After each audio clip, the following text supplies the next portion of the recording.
they all have like pretty good players in each role. Shiro is like one of the top players at Scouting Grounds.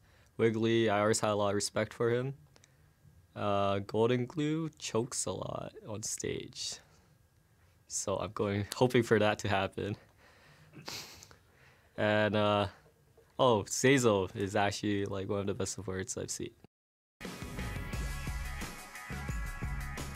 Slightly reoccurring theme from the players. Yeah, a couple of the FlyQuest guys holding the same opinion on Golden Glue there. We'll have to see if he can get out Scrim Glue in this one. Welcome back, League fans. We are headed into Game 3, and FlyQuest is only one win away from advancing to the finals. After a convincing victory over Cloud9 in Game 2, C9 is back on the blue side, but they have to shake off this kind of any mental cobwebs they have over the last few games because it has been a turnaround for FlyQuest Academy here. Absolutely, and first pick feels like it's going to be very important again here, so good for them to kind of start their comeback here on blue side.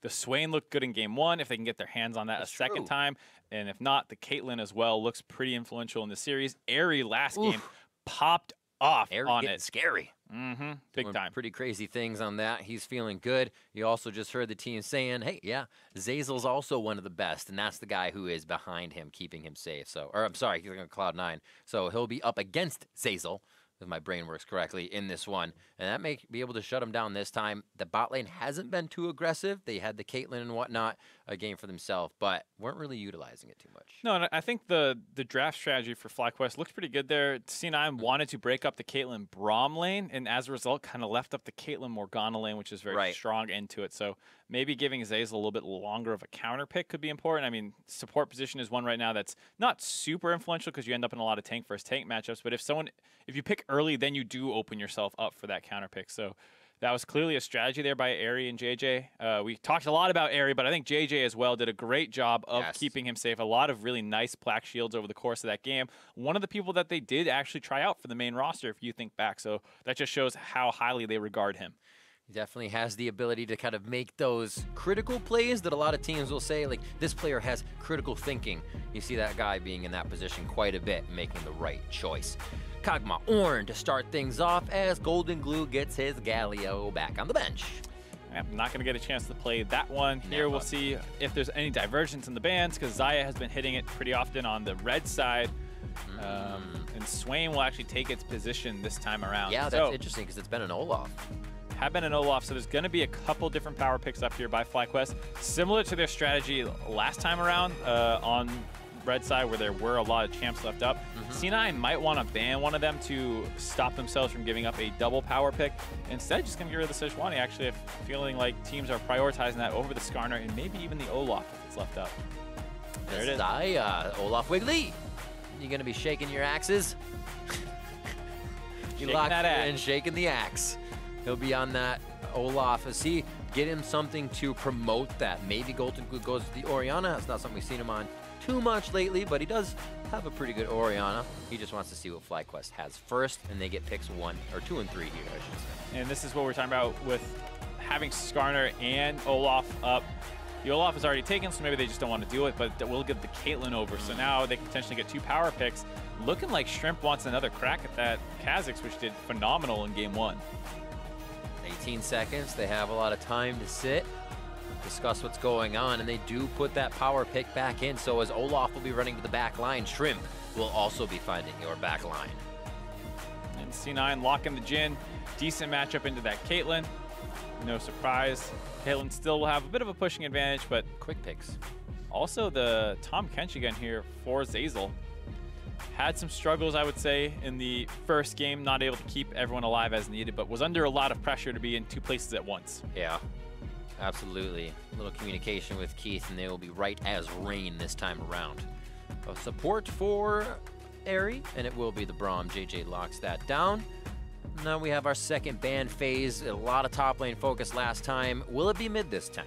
I would really hope to see some more focus in the mid lane this time. I don't want to see C9 banning out one of their own probably best picks against No in the Gnar as they did in the first game, or excuse me, second game. FlyQuest, I actually think it's fine to keep banning out Shiro. Like I said, to try and get into that tank versus tank matchup is fine. So ban that GP, ban that Camille, ban that Gnar, whatever you think he might be playing up against you. Camille next for show, brother. What do they have on C9 here? C9 is once again that awkward position where Keen can play the Casio Rise or Azir. So C9 are once again not going to ban any of those out. They get the Gath out of the game. What is next here? 20 seconds for FlyQuest Academy. I almost said Fly 9. That'd be interesting. I mean, it wasn't the craziest idea back when FlyQuest, That's one of true. their splits had high on it. There's balls as well. It was basically C9. They do focus mid, so they take away Golden Glue's Azir. Rise is still floating around on the board. We have quite a few things up. And that Scion's still a tank in the top lane if it needs to be played. Rise gets taken out. Let's see what they can get on the board. Maybe a Cassiopeia slithering around. Yeah, not as many tank bans. Orin left up this time. Gnar left up this time. Who will get the counter pick for FlyQuest is the question. You got to think it's going to be Keen, feeling like he has a little bit more of a champion pool that can abuse a counter pick. Bring And the the tree Maokai. back. Why not? A little surprised to see that with Scion. Oh, wait. Yeah, Scion is up. Orin was banned in the first rotation, so missed that one. But we'll have to see what they lock in here. Gnar is up, but not a great matchup in the Maokai. Does kind of have pressure, but has a hard time really getting a big advantage. Taliyah locked in. I believe this was played in their Week 9 matchup when they did beat FlyQuest Academy, allowing Golden Glue to get those roams on, as we've kind of been discussing before, being able to get the lane quite quick. What is the last pickup here for the top lane? Not a Scion. Heyo. It's the Wizard Lizard. Oh. Lock it in. Pro players sometimes switch things around. Yes! Okay. Wizard Lizard locked in for Shiro, and the top side, Renekton, will be played. And I would love to see Keen's casted in. He has a pretty gnarly cast in, has a good matchup in Taliyah. We saw it in the EULCS playoff today. Not going to be the case, actually, against Casio. Still a pretty good matchup for Casio, but not the fun I was hoping for. You got your Lizard Wizard. I did not get my cast in. And a Snake as well. Very reptilian lineup here for either side, or I should say somewhat. Taliyah locked in that mid lane. Our featured matchup goes throughout this series. So keep an eye on Golden Glue and Keen. They've had a bit of back and forth, but also some quiet time in the mid lane to divvy up who is better. And it just seems like FlyQuest as a whole starts to come out on top once the lanes break. We'll see if that's the case again. Shrimp back on the Kazakhs that basically controlled Game 1. Have to see if we can have a similar influence here. Golden Glue on that Taliyah pick is something I'm going to have my eye on, because Keen is not known as a prolific roamer, and Golden Glue has had his games where he's been able to influence the side lanes. You combine that with that Renekton up in the top side, you can expect a fair amount of attention post-6 from Golden Glue in the side lanes, which Casio usually has trouble matching. C9 Academy versus FlyQuest Academy. Game point for FlyQuest here. 1 game away from facing Echo Fox. C9 looking to do the same, but 3 wins away. It's going to be a hell of a fight if they get to that 3rd game. FlyQuest has been playing strong. We're about to be onto the Rift, and we'll see who gets this last game. Or I should say this one. Potentially the last game here. Potentially the last game. FlyQuest, I like their team comp, but they're going to try and close this one out. They have really strong backline team fighting, something that they almost always have. Casio and Caitlyn will do a great job. Their front line will also out-tank later on in the game. The Renekton pick that usually falls off, so it feels like C9 are on a bit of a timer here to try and get a substantial gold lead before 30 minutes to close this game out. They also have Olaf, a bit of an early game spiking champion. Is great for mowing people down early, but once that Casio gets a couple items, he's going to have a hard time actually being a real threat to her. Of the scared quick word plays. He's like, oh, I saw somebody. Ah, I missed the bus. A brush. Hey, Damn it. I respect that against Olaf. Like, you want to be scared of that guy level 1. He gets an axe and just trains you down One from the jungle. And not many people to help chase down there or protect you either. So he just keeps going. So we'll see the wards placed in the line of scrimmage. Everybody stays safe. And Jungler's going to start on the same side of the map this time. Yeah, looking like it right now. People can still relocate, but Very true. Minions have spawned. both guys going to be on their red buffs to begin with. Dun, dun, dun. Got some holidays for No, a little Broloff for Wiggly. This is nice, though. He's going to try to give the team a present here and possibly a final victory as they move on to the finals. As we said, that game against Echo Fox, playing pretty strong himself. The invade. They saw it coming. They had to take down Liquid. Here we are now on the Bramble Pit. Oh my god. Oh my god. Oh, they know. Oh, they know. You just saw actually Keen trying to tilt up there a little bit, but he has to go back to the mid lane. So that's a call from Golden Glue that says, hey, my laner's not here, but they're also starting to disrupt the top side. Now, this becomes Wiggly's if they can really disrupt Shrimp, and Shrimp won't be getting too much help anywhere. Shrimp actually is going to go down to his Wolves. Yeah, start things off. Wiggly also not getting that much help, but as an Olaf, you're perfectly fine with that. You enjoy clearing at low HP, so yeah, absolutely. He's down to steal away a lot of top side here for Shrimp. Going to put him behind. I like this game plan for C9. Attack Shrimp more aggressively. They've kind of been letting him do his own thing, not going for too many aggressive invades. They have a lot of wards now, tracking him early on, going for that invade with the stronger early game jungler, and try and set him behind because he does feel like kind of the key figure for FlyQuest in their first 2 games. Oh. Wiggly still gets out pretty healthy as well from doing that. The pressure here, oh my god, Shrimp not having a good game, but this is exactly what Cloud9 Academy needs to do to shut down this momentum. It's just short though on each of their engages. Wiggly did get red top side, however. And C9 continue with this kind of pushing play style. Surprise Keith was able to get the push level 1 against the Caitlyn, but they were able to do it. Allows them to go for that invade. Golden Glue also on the Taliyah, no surprise having the push against the Cassiopeia, and going around, potentially being able to collapse on any of these invades makes it extra hard for Shrimp to try and clear early on in this jungle on top of wards all the time.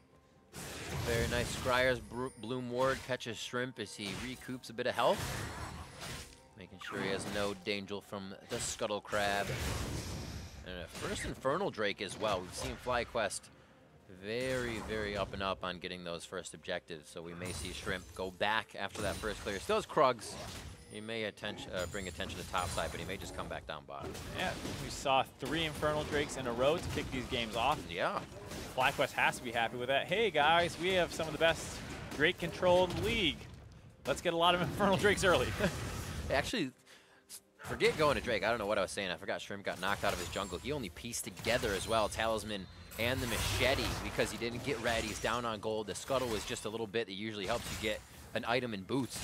So he is struggling at the moment. We'll see if he can still make that impact. Good run so far from Wiggly as the lanes farming out pretty even around. 28-18 in the top lane though is Shiro. You're a Renekton. You're going to bully your laner. Pushing in a lot. Renekton pretty good at tanks. Huzzah! One last. Can't have a hard time solo killing them as we see a lot of trading down the bot lane. Just love taps.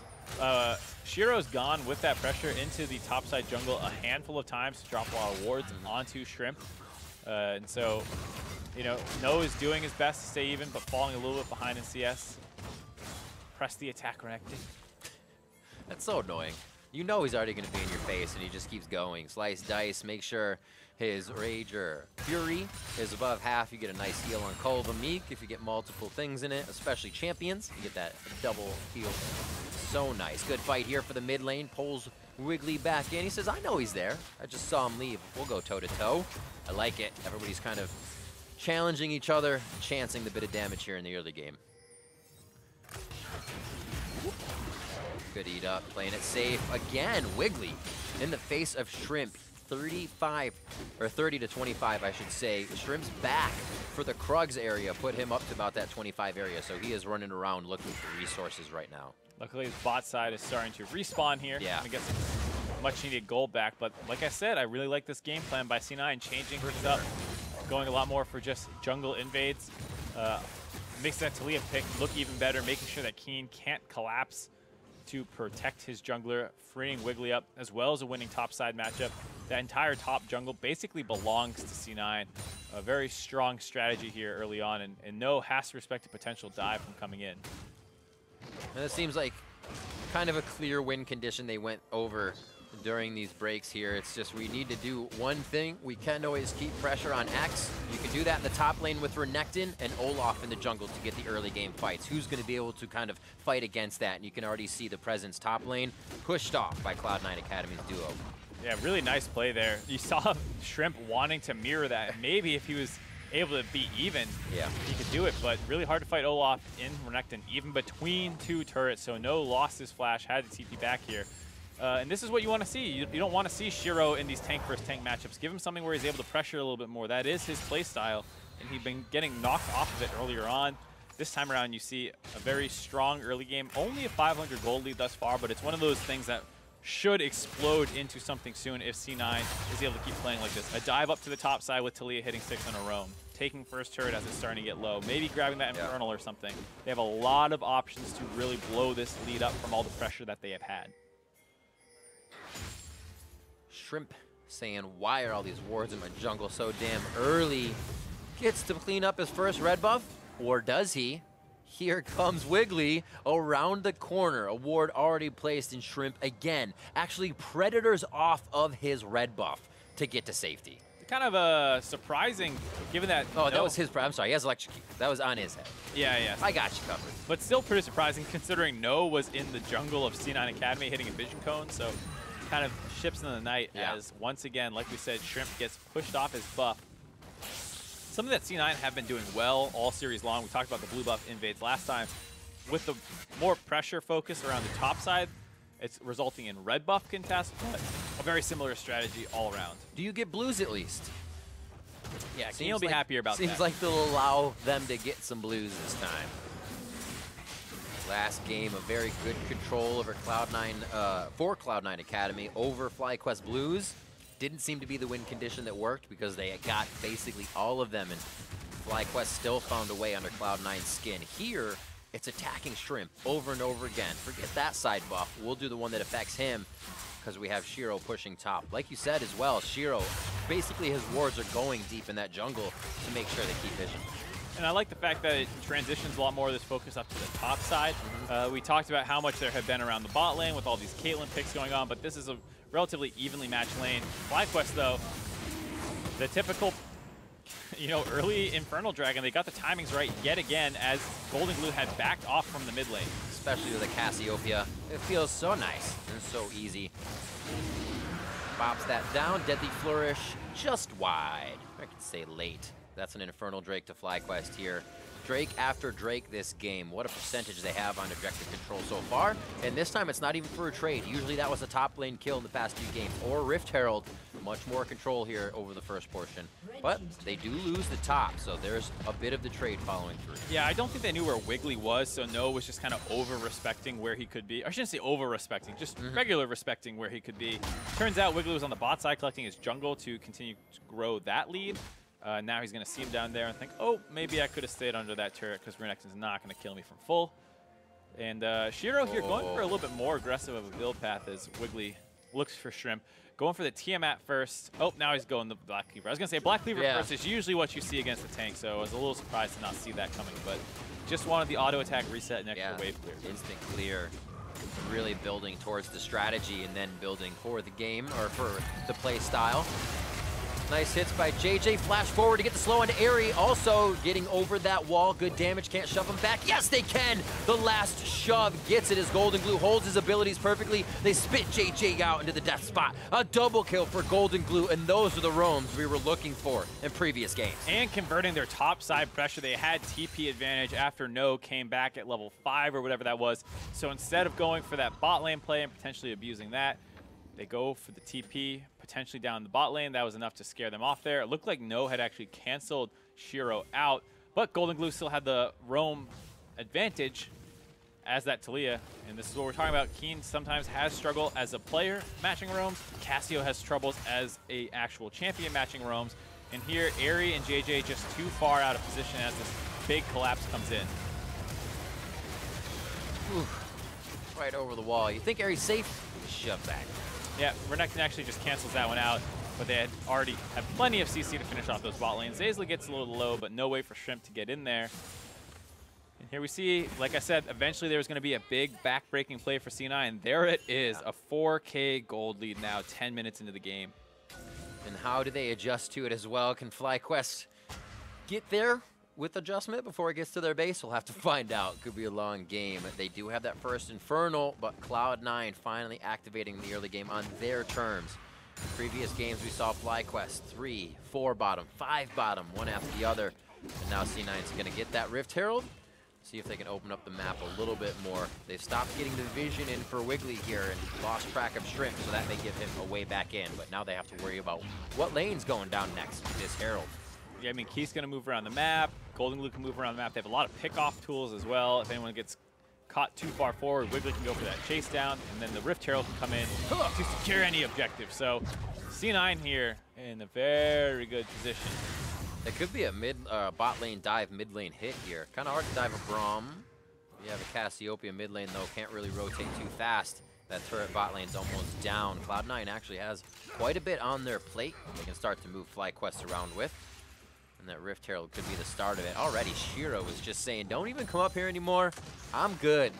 Help the other lanes, man. I'm just going to be a nuisance. You gotta look at that Maokai pick again and wonder if that was the right choice at that point. C9 like to play with carry tops, or at least bruiser / carry tops. And the Scion was up, which is seen as a lot stronger of a laner than Maokai, and you wonder if they might be over-tunneled. Here we go, hold on. Whoa, maybe a mid lane dive and a mid lane take. Just the AoE is basically taking Drowned Shrimp from the ultimate of Shiro. He gets himself out safely. Oh, he's getting caught or mixed around there as he tries to tiptoe out of the fight. No, makes himself apparent in there, but I don't think he wanted to do that at all. The Abyssal Voyage comes through as C9 had control over the bot side, and what I thought would happen bottom happens mid tenfold for C9. Oh boy, this snowball is in full effect here. Yeah. 5-0, almost a perfect game thus far, minus that one Infernal Drake that had been taken down. 2 turrets now. Wow. Top and mid dropped. Like you said before, bot lane getting low. CS advantages across the board. Golden Glue just articulating what is next. You can see him speaking on the screen there as we watch this replay one more time. They don't see the turret there. It's just a dive. I mean, that's the nice thing about Renekton. That ultimate gets pretty tanky. Yeah. Pick off a lot of dives. Olaf as well, pretty far ahead at this point. So they almost could have dove no as well. Shiro has to back off. Like, but get away then from me. the Tom Kench comes in to cut off his escape. He's all alone here, nowhere for the bot lane for FlyQuest to collapse as well. Another kill going over to C9, and like I was saying with that Maokai pick, a weak early game kind of plays right into C9's game plan, it feels like. FlyQuest has shown that they have great objective control and seemingly better team fighting. So C9 elect for the early game focus with the Olaf, Taliyah, and Renekton, and that Maokai kind of plays right into that. And I really wondered how Cloud9 would be able to shake off coming into this game, where their confidence was. A very strong first game. This one even stronger than the first game, but they had control, so they figure second game will be pretty good. We'll have early game. They did not. They're facing a FlyQuest that wants this win possibly more than C9, and now a fire has been lit under them here in Game 3, that game point. And it does not look like they want to lose at all. Oh no, they're going to make this go to Game 4 as best they Oh, can. yeah. That said, we've seen FlyQuest come back for some pretty big leads. True. Came back Just from today. 10K at like 25 minutes, but 2 games ago. yeah, this is a pretty substantial lead. And they are controlling the jungle. It's relentless, doing exactly what FlyQuest did when they had the lead. Predator smite. Smite you. Where are they going with this? It doesn't look like Golden Glue is going to be able to push too much, but single pressure being added to each lane just allows FlyQuest, or doesn't allow FlyQuest, I should say, to set anything up. They're dealing with just Golden Glue in mid with 2 members. Bot lane's being taken down as Dragon is still being hit up. These guys are multitasking like no tomorrow, and FlyQuest is kind of putting the next step in order. It's definitely one of those games where you just feel bad for the losing team. Yeah. Pushed in at all 3 lanes. The jungler's not even pressuring any of them. He's just running around farming, getting further ahead of the enemy jungler. All the farm going over to C9 Academy. Shrimp doing his best to find it where he can, though. Grabbing a Gromp, which is all well and good. And sometimes there's a saving grace to these as well. You'll see Keen, who's kind of 1-0-4 and whatnot, but they've actually all fallen to the pressure that C9 is bringing across the map. Wiggly in the jungle, Golden Glue's roams here, really throwing FlyQuest Academy off balance to start things off. Still even in a bit of CS here, so you can see Keen on that Cassiopeia still being a very big problem in the late game. Cloud9 towards the top side of the map now that things are starting to get thinned out turret style, and they're going to get those wards pushed up. Where's the Baron? That's what C9's thinking. They already have A little early to the party. all 3 outers. They got the dragons. They already used the Rift Herald. Now they're like, well, what do we do? It's kind of like you get too fast for the game. This used to happen a lot when you had the double lane swap, 2-turret takedown, sometimes to the inhibitor. And you're like, why don't they keep going? This is crazy. Whoa, Golden Glue getting taken down though. As we go down memory lane for a moment. And it looks like Shrimp may actually have a bad situation. I don't know what Wiggly actually wanted, but he said he was gonna die anyways. Let Shrimp go. I'm gonna focus another target, and it comes out for C9. Nature's Grasp hitting as Wiggly's Ragnarok wears off. He should be okay now. No, gets himself into a bad spot. Little too deep for the tree, and he is rooted and taken down. JJ now walking forward. I don't think they want to kind of pressure any of this as they keep losing members. Cloud9 looking great at 7-0. Yeah, we talk about how FlyQuest is a team that's willing to continue to look for fights, even from behind. That time, they wanted to use Shrimp's stealthy flank that he had been doing so well in game 1 to find a weak member of C9. That time it was Golden Glue they're going to focus down, but he just doesn't have the damage. One more time. If he had one more item completed, if he wasn't quite so far behind, even just a Cutlass or something there, not able to do it, gets focused down. Dirk, excuse me, I meant to say not Cutlass. And Golden Glue ends up living. He knows he probably can't get away from the Olaf, so instead Flash is trying to finish off Golden Glue, but Zeyzal's there that time to keep him alive. Just barely gets out of range of the Maokai ultimate, and then that flash forward pulls No a little bit too far forward. He gets stunned up, rooted up, can't really go anywhere. 2 more kills for C9. Ouchies. But good things now for the C9 fans. 17 minutes in, 7-0. They're still waiting on the Baron to come up. And it looks like they're going to be going for even more.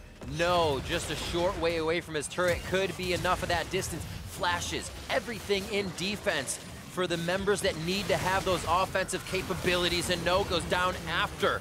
Coming right back up. It's going to be hits onto Golden Glue. Zanyas is in. They have had tried to focus him so much, and he's still alive on the backside. Shrimp doing everything he can as he's devoured up. Where can Zeyzal put him in safety? And Golden Glue still lives as they lose one.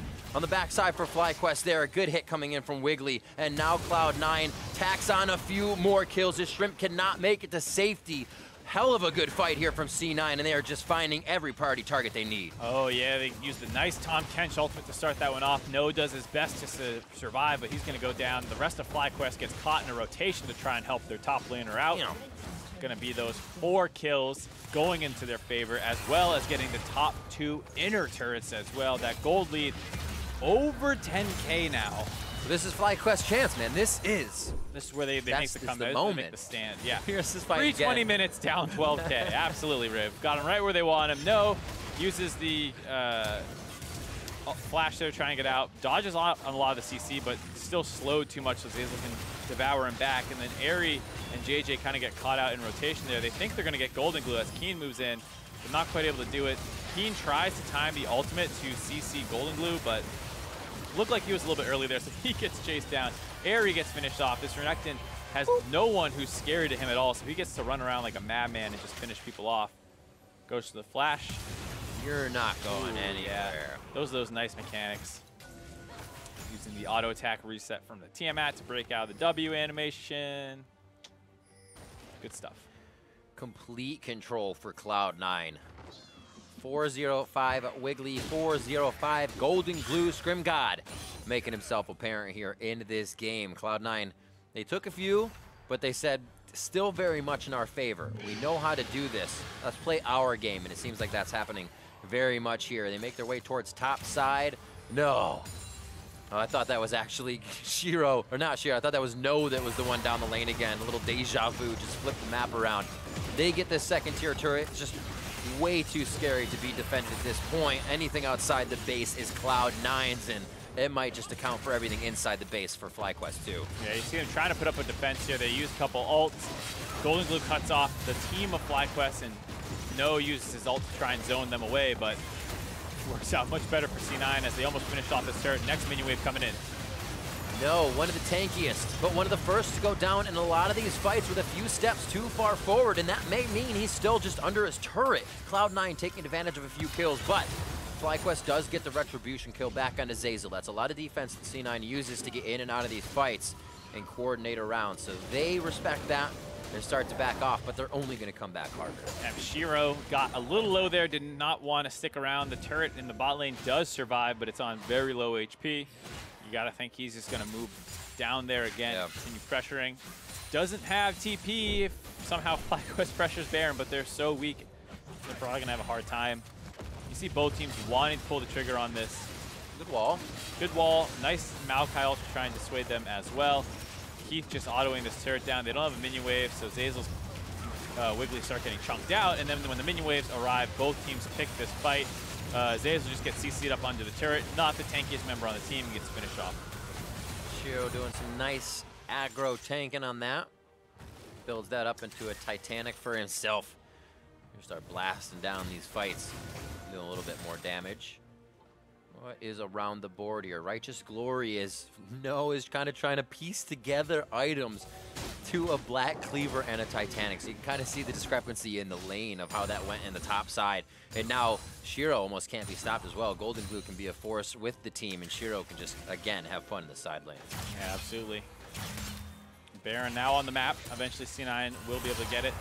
They only got 2 Cloud Drakes. Unfortunately, their name, but it doesn't work that bad when you're this far ahead, able to chase down the members. Yeah. Talk about that buff to Cloud Drake being able to help you out in actual team fights now, and feels like C9 are going to need one of those to close this game out. So the Infernal Drake not doing too much for FlyQuest right now. You need to build some items. And it's already being kind of negated as well. You already have the cleanse onto Zeyzal. If he gets hit by the Petrifying Gaze, he instantly cleanses, and he can get his AD carry out of that as well. They're kind of just building around what FlyQuest may even be able to use to get themselves in here. And that kind of extra pocket cash is just catapulting C9 ahead here. As an extra pocket cash, they got bags of money that they're carrying around right now. Yeah, I wish I had that kind of pocket cash. Oh, here we go. That Trying petty to find a cash, what can they do with it here? Curtain call comes down, it's whipping left and right, everybody's dodging it. But Wiggly's still able to get that first kill onto JJ, his flash down. And it looks like Shrimp's gonna have to go the wrong way home. They're gonna chase him down for quite some time. Golden Glue says, how far do you think you can go? He says, Oh, no. I'm gonna get out of here. Very nicely done, Houdini. Shrimp gets himself to safety. And worst of all, they saw it too. They showed Yeah. on a board right at the very end and be like, yep, I got out this way. Got y'all. Womp, womp. No. No, no, no. No. Too far forward again, goes down, and those are the kind of fights you can engage on with your support, even with your AD carry being one of the first ones out of his belly, and they're going for the fight. Right to the front line is Shiro. Zeyzal goes down in the back as Keen is actually trying to get his hands dirty with that poison. But it looks like they're still trying to get themselves set up here to protect this bot side turret. C9 Academy continues to pull the trigger, but FlyQuest is finding a way to get back in these fights. Yeah, JJ trying to block the damage onto the turret, but he's gonna my get dropped. word. Got a little too far forward with that, but they get the answer kill on Shiro here, and now they can potentially chase down. Keen's left alive, and he's kind of strong. That looks painful. Oh, Void Spikes here from Shrimp could definitely do some damage. They got to watch out. Not a lot of worked ground on that. So Golden Glue's 5 volleys all the way down alive. the lane. It is alive, isn't it? A sliver of health. I think Golden Glue's looking to hang out. No, they're going to grab blue. That should be Shiro's at some point. He'll probably just teleport down there and blow that down. talk about the FlyQuest finding ways to hang on here. I mean, Oh, my word. it was a 12K gold lead, you know, 8 minutes ago. It's still 12K. They're finding some kills. They're getting a little bit stronger. I don't think there's any way FlyQuest is really coming back in this game, but you see the slight over-aggression by C9 really limiting their ability to win this game. Here it is again. So JJ walks forward desperately to try and keep this turret alive, and everyone kind of is like, yeah, just kill him. That's really easy. But Shiro just keeps walking forward after his minion waves die, doesn't realize the turret's on him, and just gets popped because he doesn't really have that many defensive stats. So Keen is able to chew right through him, a Cassio that's still relatively strong. So where do we pan out? Rabadon's in the hands of Keen, almost built up. That will be huge for him, but also if FlyQuest can get any grounds near objectives now, Cassiopeia destroys these things. They don't even have a mountain, they have Infernal, but still, it can get pretty disgusting. So any free time with an objective could be FlyQuest, but that's the problem.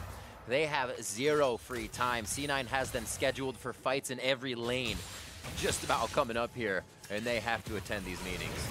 Yep.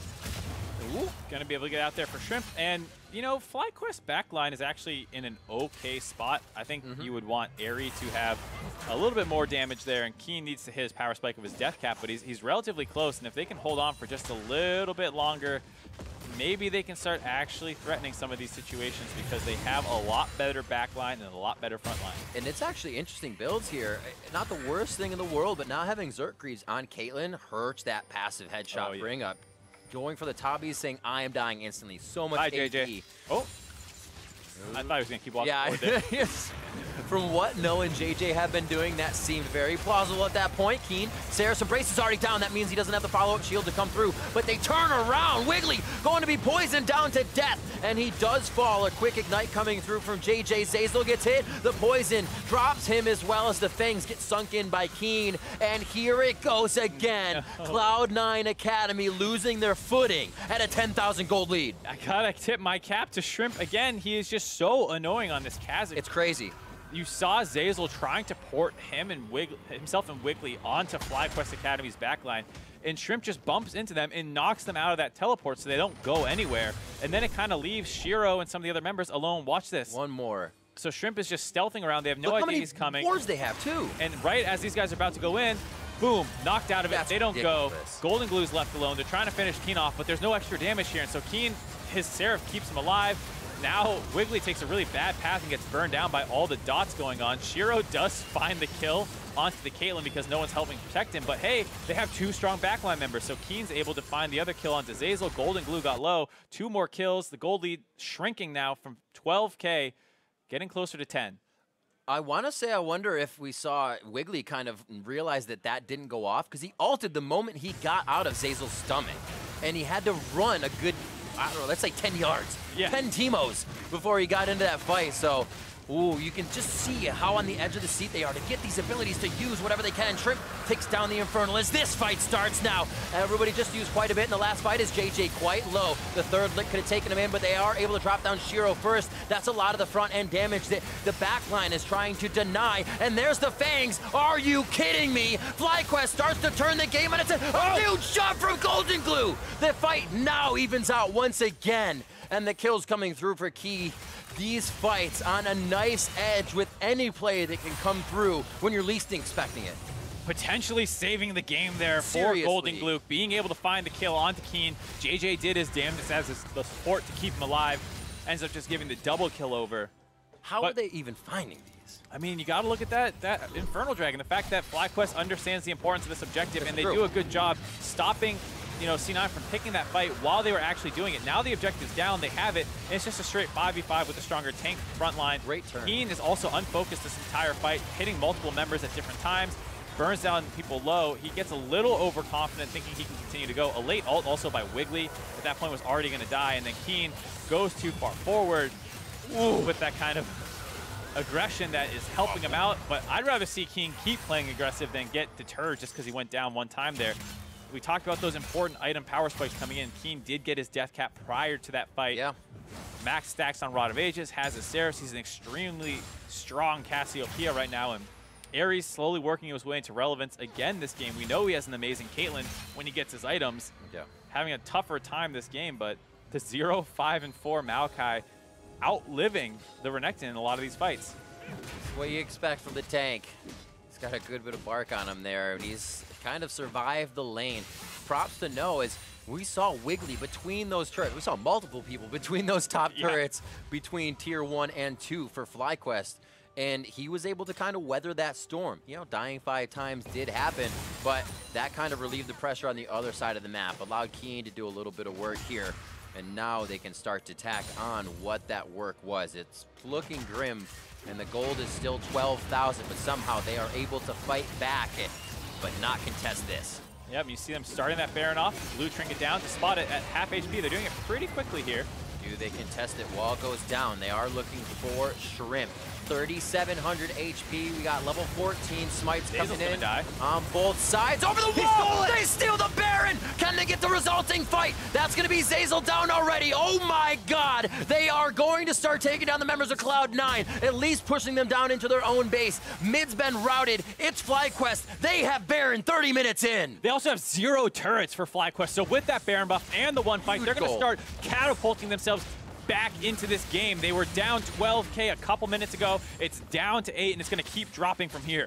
The question that is on everybody's mind over and over, how do FlyQuest keep winning? It's a different strategy. It's just they just don't lose. And Cloud9 can't figure out a way to get around that now. The inhibitor turret goes down right across the map. They're the one with the inhibs almost open, and FlyQuest say, this one's still in our hands. Exactly like you were just saying, they just don't lose. The fact that JJ killed himself 10 minutes ago to keep that bot inhibitor up is so critical for how this game is playing out, because they don't have to worry about an inhibitor being taken in this trade. They don't have to worry about super creeps in the bot lane. They can focus on this one objective in the Baron. Good play by JJ to block that wall so that they can get onto Zeyzal, finish him off. This starts pulling the focus away. No completes his ult into the pit, starts scaring them off, and then Shrimp perfectly timed. Yeah, I mean, that was just a really early smite, yeah, on the side of Zeyzal, or excuse me, Wiggly, as they're able to collapse. And then Shrimp does go down for that, but his heroics not forgotten. These kind of like small plays that keep his team in the game. I was about to say FlyQuest has to be careful about getting overconfident, because they are still very far behind in gold. And if C9 ever just finds one good engage onto Keen, this game's probably over, but they continue to not find that opportunity. And Keen now at 4 items, completing his Leandries, is in a great spot. Back and forth, damage goes down, Ace in the hole comes out. Not too much to go through there as we see the Sterix Gauge Rage coming through to deny a bit of that damage. And what a game coming in for FlyQuest, as well as for Shrimp, trying to sign off on why he deserves a seat at the Pantheon for this one. And still in and out of the bush. Them not knowing where Shrimp is means they have to give distance on the turret. Enough distance for FlyQuest to start adding up this global gold that they just rapidly dropped off the map. 5 turrets globally in that last few minutes. Yep, brings them to about 6,000 gold down, almost on the nose. Crazy. And with that double Infernal Dragon on a Cassio, who has a ton of AP already, and a Caitlyn, you got to think that they are in a fine spot, actually, for this portion of the game, as well as having a team comp that will win in team fights if they're able to protect their backline correctly. The onus is now kind of on C9 to stop this next Infernal Drake from going down. If they can get this one for themselves, they cut that advantage that FlyQuest has made, and they start equalizing a little bit here, which is crazy to say for a team that's up 6,000 gold. And this is, I think, this is one of the things here as we look at Golden Glue at 5-0-11. If they don't win, leads to that kind of, you hear, oh, he's kind of a choker. Is he though? Because he's always having these games when the team goes down, still able to try and do it in the mid lane. But you do have to find that W at the end. You got to figure out a way to use that 5-0-11 power, and right now they're struggling to do so. The initiation comes through. They're all in favor of FlyQuest right now. Aerie still trying to get in to do the damage, knocked off on the right side. That was actually a wall from Golden Glue that sticks Shiro in a bad spot. The miscommunication is sending Cloud9 into chaos, and their HP bars to absolute 0. A few more shots to come through as they are just limping away from this fight. They try to get themselves in. Golden Glue now in a good spot as the curtain call comes down. If you can follow through, a Peacemaker to shut that one down as it is traded over with the Retribution kill onto JJ. But what a scramble FlyQuest is causing in this game for Cloud9. Yeah, but most importantly, the carries are alive for FlyQuest as well as Shrimp. They're going to be able to take this Infernal Dragon, so despite it being an even fight and a TP coming in from Shiro, maybe not. They stop that one. Too fast. Say not yet. It goes down way too quick. What a pace that FlyQuest has turned this game into. Cloud9 trying to keep up at this point after being in the lead. Here is this fight again. Just barely able to avoid this chase down by FlyQuest. You're going to see barely getting out here for the Olaf, using all his initiation tools to run away. Zeyzal having to QSS, Flash, use his skin. Still will die, and then the refocus down onto Keith almost gets him right away. But this entire time, Golden Glue has been alive. People are kiting into a Talia here, so he's able to get a lot of damage down. And he gets CC'd up, Punchback, has to use his Zhonya's here, but had his E out, so he got a lot of damage. And now Keith in a safe position, didn't actually die there, able to start picking off targets, finishing off JJ. Oh, scumbag Aerie. Yeah, I can understand Aerie not wanting to risk taking that bullet because they're still able to grab the Infernal Drake off the back end of that. Keith, a ton of damage in that fight despite getting focused down a little bit. Gold lead stays about the same, getting a little bit closer still for FlyQuest, but now the triple Infernal Drake. No more will spawn, not only just because of time, but all 3 Infernals went to one team, so. See, it could have been another Cloud Drake for C9, but not happening. That Elder Drake on the board. I don't know if anybody really wants to pressure for that fight once it comes up. it could be scary for either team to have that go one way. Zhonya's now finished up for Golden Glue. He can kind of get himself into a scarier situation if that wall puts him there. And we see the Liandry's now being finished up. I wondered what would happen with that build for Keen. He doesn't see the Zhonya's. He doesn't see the safety. He sees damage in a glass cannon build, and I love it. Well, in glass, he's the Rod of Age's health, but he's still going to get hit pretty hard. Yeah, I mean, he is a fairly Seraphs. tanky. Yeah. Because he has Seraphs, he has Rod of Ages, he has Liandry's. It's like an old term. Yeah, Think about it. It's a very tanky build for the Cassio, combined with the defensive tools of the Braum. Will probably do enough to keep him alive. C9 don't have great lockdown CC to insta-give somebody, so he still needs to make sure he doesn't get something like an empowered Renekton W off to hold him in place for a Talia shove or some kind of root from Jhin, but as long as you don't get locked in place and insta-give, I don't think they actually have the backline damage anymore to finish him off. Right. If Golden Glue and Keith aren't throwing their damage in as well. That's a good point. The insta-gib this game. We definitely saw the supports with a few more items to prolong these fights, but Locket's out the gate. You have to stop that Jhin damage. You have to stop that Keen or Airy damage. Wait, they initiate again. Shrimp doing a beautiful job, just disrupting. Then he can go back in. He doesn't want to be the main focus. He wants the team to get their damage in, and then he wants to find that kill. He wants to zero somebody out, and Cloud9 assesses that one nicely. They try to turn the fight around, and here over the wall comes Shiro. Throws down the ultimate, but he doesn't have an in. They've broken the fight too much. The traps go down, and now they're going to have to wait for Dominus to wear off and come back up for C9. Shrimp just around the corner says, here's a few fights for myself. A lockdown on, but they don't want it fully. They just keep taking down that Renekton, making this fight in their favor for Baron.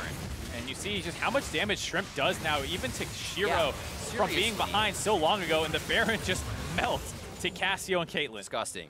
We knew it would happen if they got Cassio to these late game objectives, and you don't have a moment to think about trying to take it again. Even a 7-2-9 Wiggly, who's been playing out of his mind, really, getting these fights. He was hitting Shrimp with every Arctic Assault last game to stop the Elastic Slingshots, but the sum of all the parts of FlyQuest are just way too much as it comes to this mid to late game. Yeah, you talked about Golden Glue and his role in this game, but I gotta say he did it admirably. He built them a massive lead, and then there were just a number of team fights where things were not executed on correctly. Zeyzal getting interrupted with Wiggly getting transported, and Wiggly taking a strange path.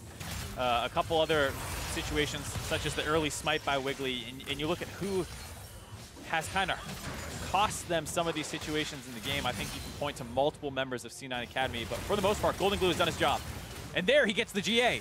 This is huge. Noah's actually in the mid lane, clearing. FlyQuest actually overstepped their boundaries here. If they can get another kill back, it would actually be huge. Noah stops pushing mid, and they said, if we see the Maokai mid, why wouldn't we fight? As FlyQuest gets into some dirty ground there and gets himself into trouble. Yeah, big mistake there by FlyQuest Academy. No need to have Shrimp without TP as the one getting the mid wave pushing in their favor. You can have Shrimp doing that or anyone else, and at the same time, you have to criticize Shrimp for being that far forward, as well as give praise to Golden Glue for finding that knockup on the very, very slippery Kha'Zix, who has been evading C9 for almost the entirety of the series. A little bit of breathing room. It was this time for even C9 to put the wards out, the wards that can't even see Shrimp in these plays. We'll see what happened here. And see, back in mid lane, no, I'm Maokai, slow pushing, and they say, let's fight. Yep, and you see him going for that ward. A nice W gets him to jump as well, going through that E, getting some of those procs off. Does almost live long enough here. Crazy amount of healing that comes in for the team, and Olaf almost getting dropped. That last E getting disjointed at the last possible second. There was a little bit of burn still on Wiggly, so if that E connected, he would have died in Tahm Kench's belly, even if the damage wasn't enough alone, which it probably would have been. Whoa. Righteous Glory comes out. They know they have Shrimp coming in. That's not a timing that C9 actually has out of the base. They just saw his death timer. No gets himself to safety. Remember, he's going to be able to get himself quite healthy, quite fast. No, he doesn't have a Warmogs, actually. I take that back. It's just the Spirit Visage that works off his last hit of an opponent, so he stays quite low. Curtain call comes out, and that's the fight that Cloud9 and fans want to see. They can stall out these initiations now and find their way back into the fights. Remember, Cassiopeia on this, it has to be challenged for C9 Academy. Yeah, but they're all very low, and C9 has mostly healed up. I wonder if this is an overextension here by FlyQuest. Wiggly wants in, though. I can't see the way that he doesn't. Ragnarok is there, ready to go. He throws himself in, steals it. Gets it on the flash in. Does the resulting fight happen for C9? Do they find a game 4? No, very low. He's gonna get hit up by Wiggly. Golden Glue finds a kill onto No. And now it's going to be Shrimp coming in. He goes down. That's a shot over from Airy. Oh my God, he got Wiggly in one headshot on the trap. Follow-up damage saves the game, and now only Golden Glue stands with the Elder Drake. Keith didn't have vision in that brush. The trap was there waiting for him, and the immense range of Airy meant there's nothing Golden Glue to do to predict it. And this is just a crazy fight. Definitely an overextension by FlyQuest after the teleport comes in. They go for the 50-50. Wiggly gets his revenge, gets the smite this time, but now only one. This fight is all over the place. You see Shiro go in, try and finishing off Shrimp. Does go down because Cassio's able to focus him, but then Keen goes a little bit too far forward. Doesn't actually land the CC. A nice finish off there by Keith. It looks like things are going to go great. He gets the double kill actually just from that bouncing grenade, but then he doesn't see the trap in the brush. And then Airy with immense range. 1100. Big crits. Whoa. That is crazy. And that's the kind of stuff you got to consider throughout the entire fight. I could be at one shot from 1100 damage. It's hard for the bot laners at this point in time. Yeah, it's hard for everyone. There's a ton of damage. I mean, just even prior to that, No almost insta-popped in that mid lane skirmish, but JJ just barely got in front of him and got his Unbreakable up to protect the tank from getting destroyed. Because, you know, one thing people talk about is how much damage Cassio does, and it's a lot more reliable, but Talia's late game damage is actually insane if she has the work ground to use, or the, excuse me, the unworked ground to use, because she can pump out so much DPS to tanks who just kind of run into her threaded volleys over and over again. So this is not necessarily a free game for FlyQuest. Oh, way too early on the Glacial Fissure. That's going to be an unstoppable running Olaf. It does not look like Wiggly wants it. Oh, they get the lockdown right as Ragnarok goes up. This is huge for FlyQuest. It could make or break the game. Whoever takes a full fight on this one. Zeyzal low. He goes down first with the HP bars. The FlyQuest are dropping. But how fast? Cloud9 can't find one priority target. No, now using the Righteous Glories to get themselves in. That's the kill going on to Wiggly. Not looking good, but not good, or not good enough, I should say, for FlyQuest to get all the way into the base.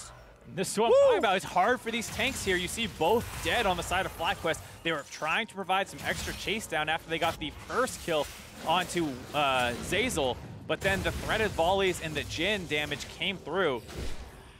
Taking another look at that one, it was a good attempt to try and collapse onto the overextended bot lane. Not really much support there. A mistimed ultimate by JJ actually gave them that opportunity to make this one work, but not able to get onto areas, so they break it off. And then this TP comes in as they were able to get that last bit of CC onto Wiggly. He starts running down. Shrimp has to jump out there, doesn't want to get hit up by Shiro, and they finish off Zeyzal. And they're very, very low here. They have the Righteous Glory, so they want to keep going, but they're just running into Talia with these threaded volleys. And No just kind of gets blown up very, very quickly. JJ off on the side, eats one too many. And this is a close game, man. Look at the damage from both sides as well. Love how it kind of just matches up like a puzzle piece. Yeah, both AD carries and mid laners do a lot of damage. Yeah. So we'll see if that ever changes. Keith still doing quite a bit there. He had the Caitlyn last game, but he's still able to put it up on the Jhin. This time around, hitting those shots, but also positioning well during his reloads. Can be a very tricky thing. A little bit of poke being used here, but it's really only love taps to start off, and not poke compositions coming out. Another fight possibly towards the mid lane. Yeah. There's Shrimp on the outside. He sees the ward. And they're going to say, okay, let's give him a little respect. So what's interesting this game, as opposed to some of the other ones, is we don't have a clear team that wants to 1-3-1 or 4-1 like we did when we had the Rise of some of these other champions in the last game. Both these team comps are going to do a fair amount of A-ramming because the Renekton split push is not threatening to the Maokai at this point, and the Maokai engage is super threatening to the four-man group. So the Renekton wants to be in position to match the Maokai because it doesn't have enough split push threat. So it's a lot of standing around mid lane, trying to find skill shots, chunk damage out onto people, maybe a catch if they can get it, and kind of letting the side waves push on their own.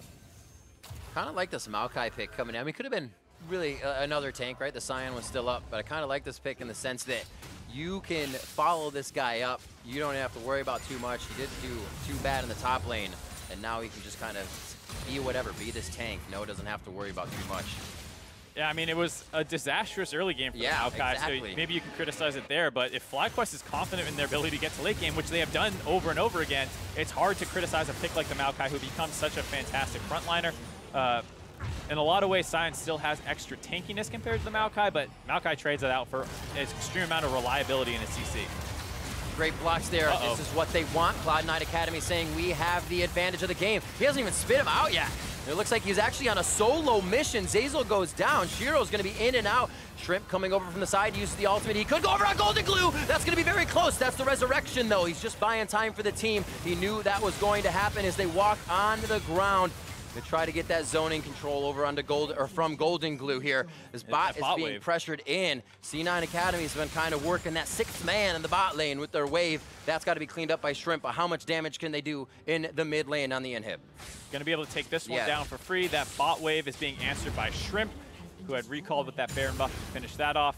The turret, I wonder how low it was, but that was a huge minion wave, so no surprise. FlyQuest lose their turret for that Baron buff again here.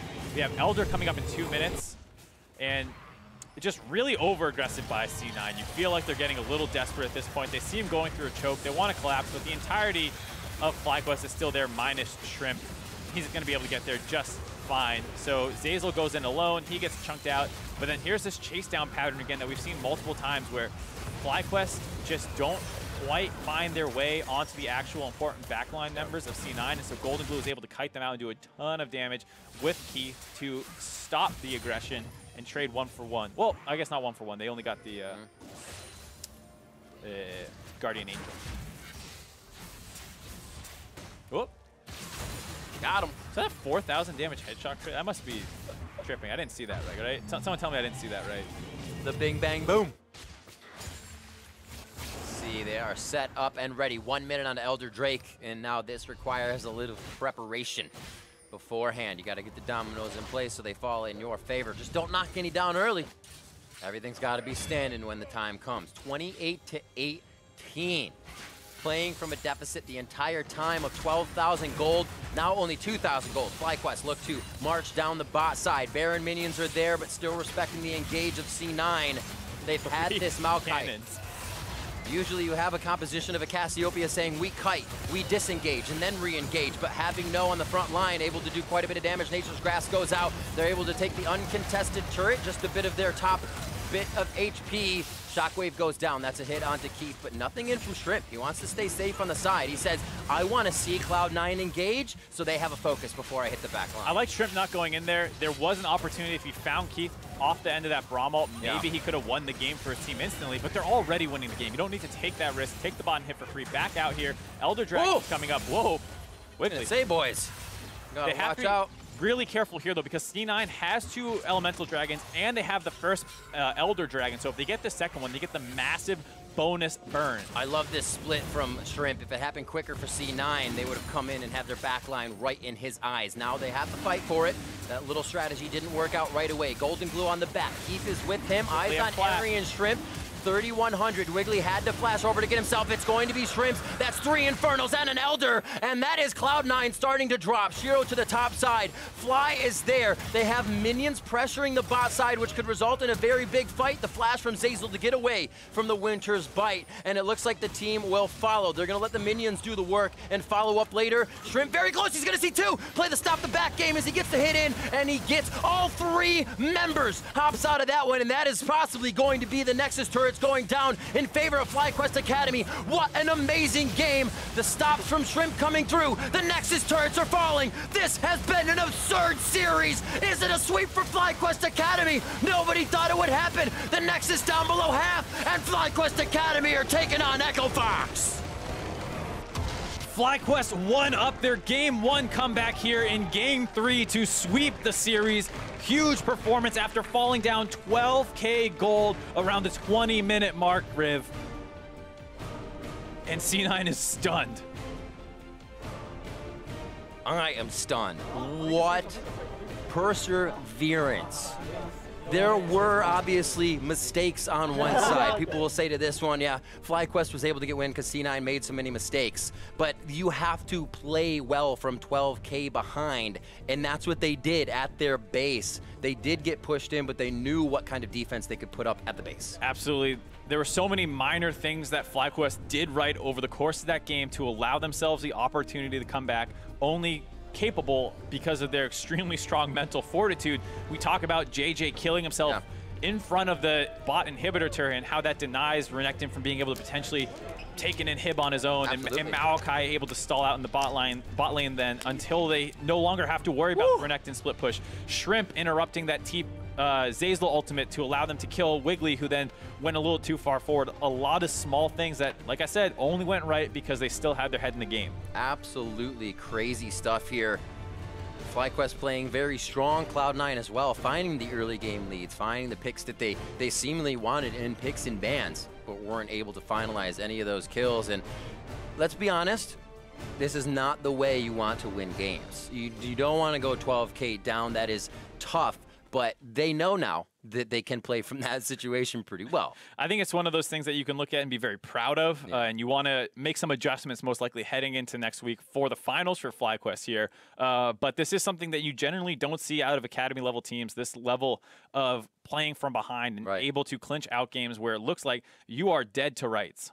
And you can kind of see what it meant to the players there for a moment. And not shaking hands wasn't disrespect at all, as Cloud9 was very shook about that game. They did not expect any of that to happen. And obviously, none of the guys sitting down meant any ill will to the side of FlyQuest. But that's just goes to show you how shook they are after that loss. It's one of those things where after the game, you don't even know what to think. So you're just kind of sitting there checking the stats. You're looking at like, what, like you just don't even know what you're doing because you can't believe it's over that quickly after what looked like, we're getting ready for game 4. Holy moly. Well, let's dive in a little bit. We'll start with picks and bans here. Again, FlyQuest finding a way to get around what they needed and get what they needed in their hands, but also around this Cloud9 strategy of kind of saying they're going to play pretty aggressive and get onto Shrimp. Well, we need to make sure Shrimp can actually get out of that situation. I mean, I just love the way Cloud9 played this early game from, it was great. Not just in conceptualizing it, but the actual execution of it, where you pick a lot of winning matchups and pushing matchups, and then you go for this really early invade strategy with the Olaf, and then transition that into level 6 power spikes of diving a Maokai and pushing turrets down,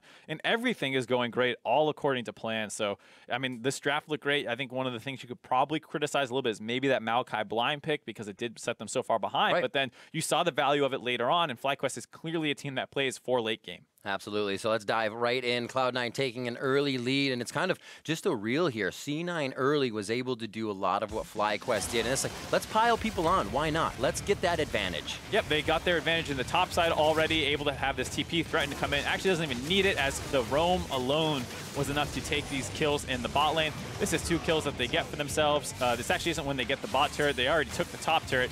And then they keep making things happen. Shiro with that immense amount of pressure in the top side, showing how strong he is at this portion of the game. Tanks up the turret. They get 2 kills. He has to back off after tanking what feels like a billion tower shots here. Just barely able to stay alive, but then this is the bot lane with priority after that dive. They're able to join in as well. They collapse now to finish off No. And things look like they're going from bad to worse for FlyQuest. They lose all 3 turrets. This is literally at the time where you're like, man, this is one of those games where you're just like, feels bad, man. We can't do anything. They're popping up behind our turrets. There's nothing we can do. But against all odds, FlyQuest start to come back. They hit their 12,000 gold deficit mark and say, bada bing, bada boom. And this is a replay from a different game with a Zac and a Sejuani. It is, but it's still very bada bing, bada boomish. Yeah, very much so. This is the Game 2 highlight. Here we go. Here's the Game 3 highlight, where Shrimp is able to wrap around the backside. There's just some miscommunication as Zeyzal's over the wall. He's getting focused down. That probably causes people to lose some focus on the Baron. You see the Smite Steal come in there by Shrimp. He steals that one. He dies. They kill Zeyzal. They collapse down for 1 more kill, I think. And that was with like a 12K gold deficit, 10K gold deficit potentially. So they slowly start having a number of things break their way to come back. Yeah, but that forces you into doing other things. Sometimes they work in your favor. We go down to the Elder Drake timing of the game with C9 responding in their fashion. Big props to Wiggly here for trying to make the plays. But like I said, these guys were forced into these plays at this point. Yeah, and it's a situation where FlyQuest are getting a little greedy here, and they almost throw the game back themselves. Wiggly gets this steal. Shiro's wrapping around the backside. FlyQuest have no way out but to fight, so they take it. And the one thing that they don't ever do is get onto Airy. He stays mostly untouched. Keen and JJ drop here, but Shrimp is going to go down as well. It looks like a potential 1v3, but Airy finishes off Wiggly, and then Keith steps on this trap, gets headshot, 1,100 damage. It turns that from a 3v1 into a 1v1 that Golden Glue does not want a part of. No. And we see that that leads to another stall-out situation, and FlyQuest keep getting more items, and their tanks start getting tankier, and it gets really hard to win from there. I think the impressive thing this game is we saw once that Righteous Glory came out, No had no trouble continuously going forward, saying we might be behind 10K, 6K now, but you know what? The disruption that Shrimp causes, and then I can cause coming in as Maokai, just really allowed FlyQuest to ultimately close out the game here as our end game replay. Dancing around them, Shrimp choosing to go in, not to go in, the steal, and then pretty much the game just files out from here for FlyQuest. Yeah, and this time we get to see Shrimp actually secure this Elder Dragon. It would have been very scary to lose this one, as Olaf would be getting his second one. But even then, you see that the team fight is completely set up differently, where Olaf is alone. There's not multiple flanks coming in from different angles. And this leads to an easy chase down here. They don't find any kills initially, but they do have a minion wave to work with that buff, getting it going. And then the interrupt here by Shrimp, stopping 3 people from getting back, flashes out of the way. They try and start TPing again. Then Shrimp wants to go back, just trying to mess with Golden Glue. Golden Glue has had enough that flashes forward, which was critical in allowing them to get their recalls off, but they're already losing their Nexus turrets here, so they barely are able to start trying to collapse in time, but it was too little too late as Airy was able to chip down and finish off that turret. And you see just how close this game was. Look at the backline members, both mid laners and 80 carries pumping out over 50k damage. Caitlyn just a little bit behind. You can see this was one hell of a game. The roller coaster of this and all of the games we just saw tonight were absolutely crazy. And I'm sure it's giving Echo Fox a kind of an idea of what they have to deal with coming up. Insane stuff. Now to hear more about that victory, let's hand it over to Avali, who's standing by with FlyQuest jungler, Shrimp. Thanks, guys. Comeback after comeback for FlyQuest, getting that 3-0 sweep. Congratulations on that victory, Shrimp. How were you guys able to pull off all those comebacks? First thing, we got Drake, Infernal Drake. I think Infernal Drake gave us hope. So we kept hanging. Okay, let them just push, gave us, make time. So we came back again. Grabbing the Infernal Drake, pushing that game out, worked out pretty well for you. Now, both you and Keen are leading 3 rookies on your team into the into the finals next week. What do you think of their progress so far?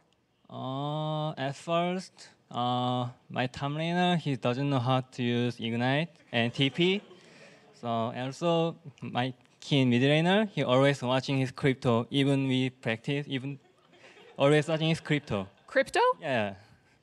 Cryptocurrency? Yeah, cryptocurrency. Also, my AD Terry, he always looking for eager. So JJ, he's always window shopping and free die.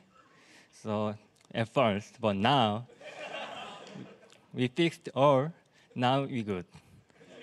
Okay, so it sounds like you have a little bit of dirt on all your teammates, but what about you? What do you do? I was bad sleep schedule. I had bad schedule, and I was tilted easily because I didn't sleep well.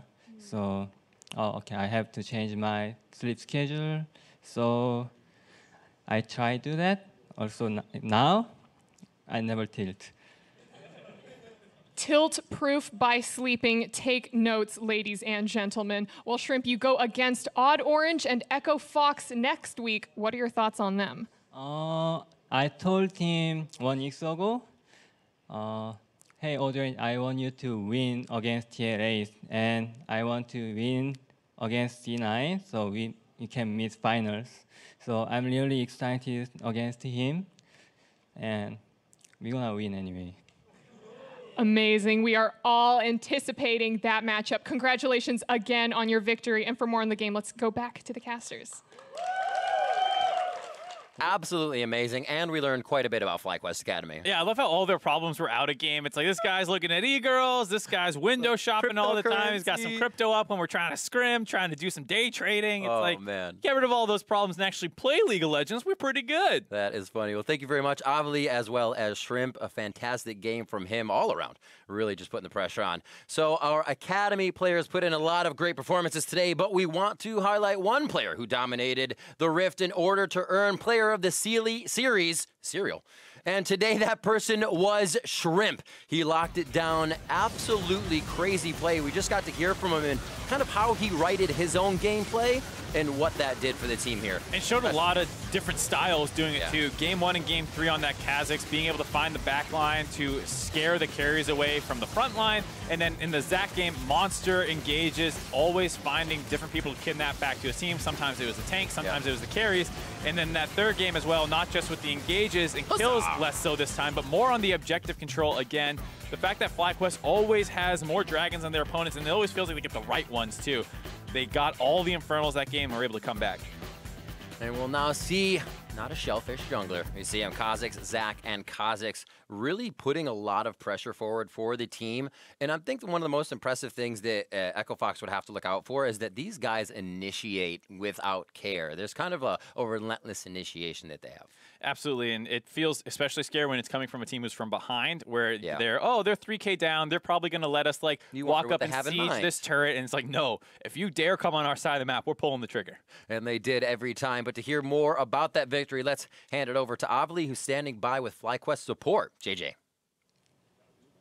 Thanks, guys. I'm here with JJ. Again, congratulations on that victory, picking up the 3-0 sweep against Cloud9. Now, the one moment from that series that I want to ask you about is the ending to Game 1, because you guys defended the Nexus with just a speck of health left. Did you think that you were going to be able to come back from that game, and how did you pull it off? Well, when they were starting to hit our Nexus, I was getting a little worried, but I knew that as long as I Braum shielded Caitlyn, I would be okay. And I panicked for a second because I shielded, and then he flashed to try to hit the Nexus, but then I also followed Flash, and I think the Nexus ended up living with like 10 HP, so I was like a big like whew moment. But yeah, after that, I think it was really hard for them to push because we had Veigar with like 2,000 AP, and he could one-shot anyone. So as long as we just hung out near our inhibs and Nexus, we were okay. Because the main thing I was worried about was they could TK ulti or TP. So I was literally just like standing around our Nexus, like, please don't do any of that stuff. And I'm just going to sit here and with my shield and block any damage that comes. So yeah. What did you think of Cloud9's decision-making in that fight? Because it looked like they tunneled pretty hard onto the Nexus rather than going for you guys. Yeah, so I think in the same situation, I might have done the same thing. Our Nexus did end up with like 10 HP only, or I don't know exactly what it was, but it was really, really low. So I think those kind of moments, you don't get to practice a lot in scrims because scrims don't go this late and they're not this intense. So it was a like spur of the moment call from them, and it ended up not working out. Now you guys do have a multilingual team, multilingual players on FlyQuest Academy. How does communication work out in intense situations like these? Well, everyone on the team speaks English pretty well. The only time that any Korean is spoken is when Shrimp and Keen are coordinating like mid lane ganks and stuff. So there's not a whole lot of problems late game when we're just like making decisions because everyone understands what we want to do, and you end up coming with like terms for things you want to do. Like if you want to block somebody from coming into the pit, we say mark them, or like, I don't know, there's just a bunch of different terms we use. And speaking of Shrimp and Keen, it seems like the fan perception of FlyQuest Academy is that those two are kind of spearheading the team along, and you guys are their, I don't know, backup dancers. What do you think of the fan assumption on FlyQuest Academy? I mean, I wouldn't say that they're just like 1v9ing, but I think they're for sure like top of their role, respectively. So I think as long as Top, No, and me and Ari can hold it down, I think we should be completely fine. And you take on Echo Fox in the finals next week. Thoughts going into that match? They play a really like fast kind of paced style, and I think we're going to be doing a lot of scrims this week, trying to see how we can counteract that and seeing exactly what we can do to kind of counter their style. Well, I wish you the best of luck with that, and congratulations again on your victory. And to wrap up the day, let's hear from the casters. Thank you very much, Avali. Hearing a little bit from JJ there of how things are organized a bit, how the team works, and really calm, cool, and collected in their own terms of communication. Things don't seem too chaotic in the voice. Yeah, they definitely found a system that works for them, and I think you can definitely tell as well that the backup dancers are just fine in their own right. I think you saw some great performances out of JJ, blocking a lot of critical damage to keep people and structures alive at different times, as Black Shields were good in game 2. Ari was always pumping out the damage, and No, while he fell behind, knew how to play his role out. That's right. No turned into a big yes at the end of the game. Yeah. With our semifinal series complete, let's take one last look at our bracket. With their victories this week, it's Echo Fox Academy and FlyQuest Academy advancing to next week's finals. Do not miss it. And chat, we want to know who you think is going to win in that matchup. So spam the chat with Fox A or Fly A, Fox A or Fly A, any chat you're in right now, to give us the prediction, and we'll check in with your votes in just a second. Mark, I want to know what you're thinking after that. I mean, can you put anything against FlyQuest? They could be down 50,000 gold, man. I don't want them down 50,000 gold, Riv. They'll be even stronger. Yeah, but that said, I think, you know, as much as JJ was talking there about how they play a very fast style on the side of Echo Fox, it seems like for the most part, FlyQuest is ready for that. C9 played a very similar way today, and while they probably fell much further behind than they wanted, they did match up pretty well. So I would have to say FlyQuest is probably the favorite a little bit, and fans agree. Ooh, did you see that come up first? I said it right as it came up. Paper, scissors, I have you great out timing. there. So it does look like it's going back and forth a lot, though. There's a lot of FlyQuest fans. Spam. Wow, we're really going to get to 50-50 on this one. I like it. So a lot of people believing in that kind of FlyQuest strength. I mean, I know they have lost, so the opposite day they're going to win. That makes a big difference. Yeah, they have your favorite player there in Academy, so I'm sure you're an Echo Fox fan. Absolutely. I mean, the guy just shifts into everything. Give him the Ezreal, let it happen. He was actually pushed on to the Ashe quite a bit. What do you think is kind of the priority for both of these teams coming in here? We saw Keen kind of being able to do anything. So we'll focus on him first for Echo Fox. How do you focus that, or again, don't you? I think that's one of the main matchups most likely again here. I know it was today, but it's probably going to be the same way because Damonte feels like the primary carry threat for his team, much the same way with Keen. And they both play a lot of control mages for the most part. A lot of Ryze, Cassio. We even saw Anivia coming out. We've seen Azir come out. So these guys do play these kinds of more mid lane centric styles. Neither of them are huge roamers like we kind of saw the Taliyah here. So a very even matchup in the mid lane, and it looked like it was a pretty even matchup across the board for fans. Hell yeah. We'll have to wait till next week to find out how that vote actually pans out in the real play. Now for myself, Mark, and the entire Academy crew, thanks for watching, and we'll see you next week for the Academy League Finals. We're out of here.